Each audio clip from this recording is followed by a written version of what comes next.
नमस्कार प्यारे विद्यार्थियों। कला द्वितीय वर्ष हिंदी साहित्य के प्रथम प्रश्न पत्र की इस ऑनलाइन कक्षा में आपका स्वागत है।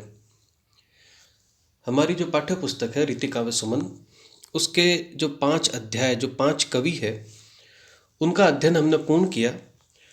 आज जो हमारा छठा अध्याय है, छठे अध्याय के रूप में जो हमारे छठे कवि है रीति काल के, कवि भूषण, उन्हें हम प्रारंभ कर रहे हैं।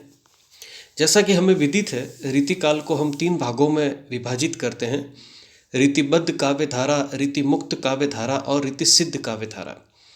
भूषण रीतिबद्ध काव्य धारा के कवि है। क्यों? क्योंकि वे महाराज शिवाजी, जिनका संबंध महाराष्ट्र से है, उनके आश्रय में रहे हैं। छत्रपति शिवाजी ने उन्हें आश्रय दिया था। लेकिन भूषण की जो सबसे प्रमुख विशेषता है वह यह है कि भूषण ने अपने समय में चल रही रीतिकाल की जो प्रमुख रीतिबद्ध धारा की जो प्रमुख धारा परंपरा थी, जिसमें कवि नायिका सौंदर्य का चित्रण कर रहा है, नक्षिक वर्णन कर रहा है, लक्षण ग्रंथों का निर्माण कर रहा है, या राजा की प्रशंसा के लिए ऋतु वर्णन कर रहा है, या ऐसे ही पदों की रचना कर रहा है जिसे सुनकर राजा जो है वो प्रसन्न हो और धन दौलत जो है वो कवि को प्रदान करे, उस परंपरा को जो है वो कवि भूषण ने तोड़ दिया। कवि भूषण जो है वो उस श्रृंगार रस प्रधान समय में उन्होंने जो है वो वीर रस की कविता लिखी। वीर रस की कविता लिखी, महाराज छत्रपति शिवाजी के शौर्य की कविता लिखी, उनके यशोगान की कविता लिखी। तो भूषण जो है वो इसलिए रीतिकाल के सारे कवियों से सबसे भिन्न हम कहें या सबसे अलग इसलिए हो जाते हैं। क्यों? क्योंकि उन्होंने रीतिकाल, जो कि श्रृंगार रस का जो है वो समय था, काल था, उसमें उन्होंने जो है वो वीर रस की कविता लिखने का कार्य किया। यदि आपको यह पूछ लिया जाए कि कवि भूषण की सबसे प्रमुख विशेषता क्या है उनके काव्य की, तो उनके काव्य की सबसे प्रमुख विशेषता यही है कि रीतिकाल में लिखते हुए या रहते हुए भी उन्होंने वीर रस में अपनी कविताएं जो है वो लिखी है, वीरता की कविताएं लिखी है। कवि भूषण की एक ही प्रमाणिक रचना प्राप्त होती है जिसका नाम है शिव भूषण, और इन्होंने छत्रपति शिवाजी की वीरता का वर्णन जो है वो किया है।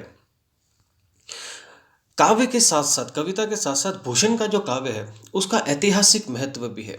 वह इसलिए है क्योंकि शिवाजी, महाराज शिवाजी ने अपने जीवन में जितने भी युद्ध किए, मुगलों से उन्होंने जो भी संघर्ष किया, उन युद्धों का यथार्थ और वास्तविक चित्रण भी जो है वो कवि भूषण ने अपने काव्य में किया है। तो ऐसे ऐतिहासिक दृष्टिकोण से भी जो है वो हमें भूषण का जो काव्य है वह महत्वपूर्ण जो है वो है।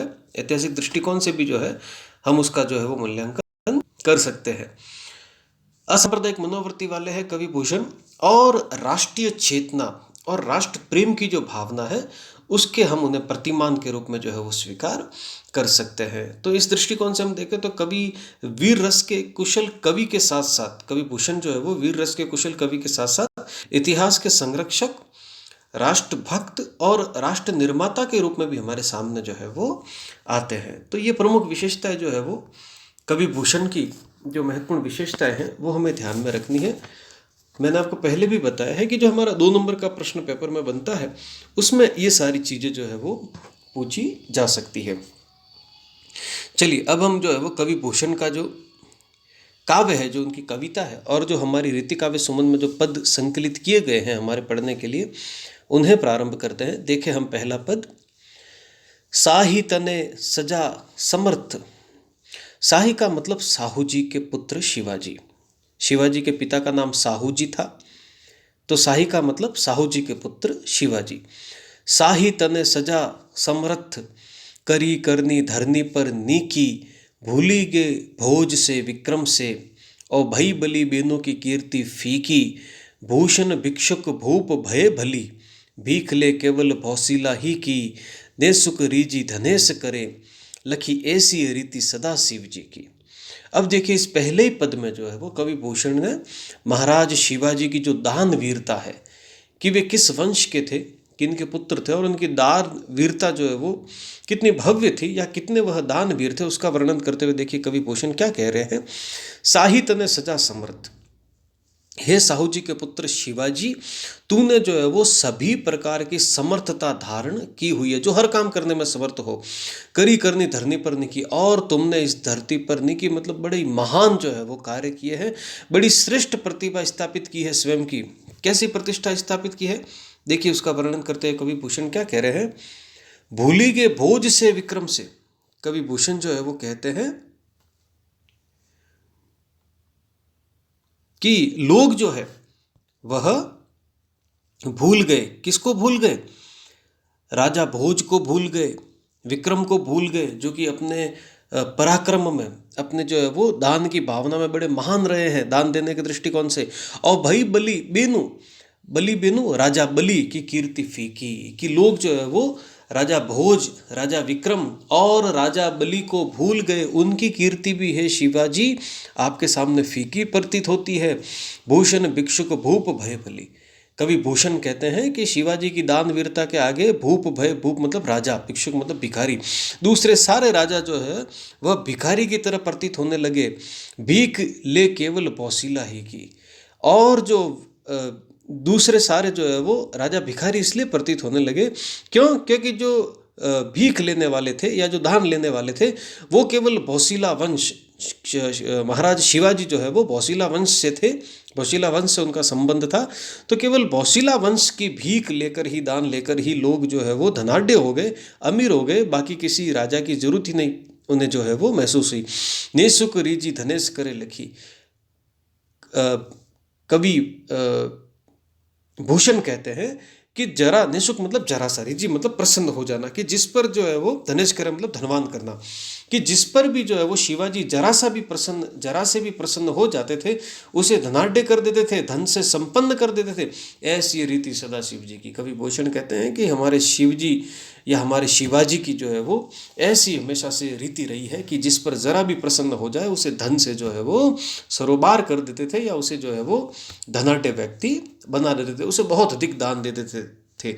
यह जो है वो रीति हमारे शिव जी की हमेशा से रही है। आगे हम देखें पद संख्या 2। पद संख्या 2 में देखिए कवि भूषण क्या कह रहे हैं। मान सर बासा हंस बंस न समान होत। इसमें देखिए अब शिवाजी की जो महानता है या उनका यशोगान, उनकी कीर्ति का वर्णन करते हुए कवि भूषण क्या कह रहे हैं। मान सर बासा हंस बंस न समान होत, चंदन सो धस्यो धन सारो घरिक है, नारद को सारद की हाँसी में कहाँ ओ आब, सरद की सुरसरी कौन पुंडरिक है, भूषण भनत चक्यो शीरदी में थाह लेत, फैन लपटानी ऐरावत को करी कहे, कैलाश ईस ईस शीस रजनीश वहो, अवनीश शिवा के न जस को शरीक है। अब देखिए शिवाजी का यश कितना महान है, उनकी कीर्ति कितनी महान है, उसका वर्णन करते हुए कवि भूषण कह रहे हैं। मानसर बासा हंस बंस न समान। मानसर बासा मतलब मानसरोवर में रहने वाले हंस, बस मतलब हंसों का वंश। मानसरोवर के रहने वाले हंस जो बिल्कुल सफ़ेद होते हैं, मोती चूगते हैं, कवि भूषण कहते हैं कि वे भी शिवाजी के यश की या उनकी उज्ज्वलता की बराबरी नहीं कर सकते। चंदन सो धस्यो धन सराव मतलब कपूर, घरिक मतलब क्षणिक, कि चंदन और कपूर की जो सुगंध है वह भी शिवाजी के यश और कीर्ति की बराबरी नहीं कर सकती। क्यों? क्योंकि वह तो घरिक मतलब क्षणिक, क्षण भर के लिए है, और शिवाजी का यश, उनकी कीर्ति तो हमेशा के लिए है। नारद को सारद की हासी में कहाँ हो आप। नारद मतलब ऋषि नारद, सारद मतलब सरस्वती, हासी मतलब हंसी, आप मतलब चमक, कि ऋषि नारद की सरस्वती में भी वह चमक कहाँ, हंसी में भी वह चमक नहीं है जो शिवाजी की कीर्ति में है। शरद की सुरसरी कौन पुंडरिक है। शरद मतलब शरद देवताओं की जो नदी है, सुरसरी मतलब गंगा, पुंडरिक का मतलब सफ़ेद कमल। गंगा नदी में खिलने वाला सफ़ेद कमल जितना सुंदर लगता है, सुशोभित होता है, लेकिन उसकी भी जो उज्ज्वलता है, जो कीर्ति है, जो सुंदरता है, जो सौंदर्य है, शिवाजी के सामने कुछ भी नहीं है, शिवाजी के यश के सामने कुछ भी नहीं है। भूषण भनत, भूषण कहते हैं चक्यो शीरदी में था लेत। शीरदी मतलब क्षीर सागर, जिसकी था कोई नहीं ले सकता, जो बहुत गहरा है। फेन लपटानी ऐरावत को करी कहे, और तो और ऐरावत जो हाथी है, जिसे देवताओं का हाथी कहा जाता है, जो श्वेत वर्ण वाला है, सफ़ेद रंग वाला है, वह भी जो है वो शिवाजी के यश की बराबरी नहीं कर सकता। कैलाश ईस, कैलाश पर्वत पर बैठने वाले शिव जी, ईस शीस रजनीश, और अप कैलाश पर विराजित होने वाले शिव जी और उन शिव जी के शीश पर विराजमान होने वाला चंद्रमा, अवनीश शिवा के न जस को शरीक है। ये सारे के सारे मिलकर भी, शरीक मतलब समान, जस का मतलब यश, शिवाजी के यश की बराबरी नहीं कर सकते। यह वर्णन जो है वो कुछ अतिशयोक्तिपूर्ण प्रतीत हो सकता है, लेकिन जैसा कि रीतिकाल के कवियों की विशेषता है कि वे अपने आश्रयदाता जो राजा है उनका बढ़ा चढ़ाकर वर्णन करते हैं। बहुत उनकी प्रशंसा में, उनकी प्रतिष्ठा में जो है वो अत्यधिक बढ़ा चढ़ाकर वे बात करते हैं। तो उसी परंपरा का निर्वहन करते हुए यहाँ पर कवि भूषण ने भी शिवाजी का जो यशोगान है, जो उनकी कीर्ति, जो उनका यश है, उसका उन्होंने वर्णन जो है वो किया है। ये सारे प्रतीक लाकर वह यह बताना चाह रहे हैं कि शिवाजी की प्रतिष्ठा महान है, उनका यश और उनकी कीर्ति जो है उसके सामने और किसी का यश और कीर्ति जो है वो टिक नहीं सकती। तो इस प्रकार कवि भूषण जो है वो शिवाजी का यशोगान कर रहे हैं। अगले पदों में हम देखेंगे कि किस प्रकार उन्होंने मुगलों से जो है वो मुकाबला किया और कैसे मुगल वंश जो है वो शिवाजी के भय से जो है वो आक्रांत हुआ करता था। धन्यवाद।